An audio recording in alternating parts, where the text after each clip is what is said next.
Поддержка регионального бизнеса и населения, цифровизация сервисов и новые тренды развития экосистемы. Якутское отделение Сбербанка подвело итоги работы за прошлый год. На первый план вышли вопросы поддержки населения и предприятий. Так, по госпрограммам кредитования под 0,2% годовых Сбербанк одобрил кредиты на сумму 1,3 миллиардов рублей. Льготные кредиты получили наиболее пострадавшие предприятия. Объем введенного в эксплуатацию жилфонда, построенного с финансированием Сбера, составил 17,5 тысяч квадратных метров. Продолжается строительство 4 многоквартирных жилых комплексов общей площадью 35 тысяч квадратов.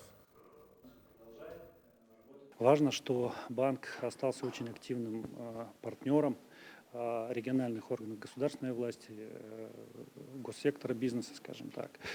Традиционно приняли участие в финансировании предприятий на цели северного завоза, более 6 миллиардов кредитов выдано на эти цели. Появились хорошие схемы финансирования с применением механизмов государственно-частного партнерства. В частности, реализованы проекты строительства котельных и сетей теплоснабжения в двух населенных пунктах. Это Актемск Хангаласского улуса и Балыктах Усялданского улуса. Банк в истекшем году продолжил расширение своей экосистемы. И наверняка все жители республики заметили, что банк — это уже не только финансовые услуги, и многие компании экосистемы представлены уже на рынке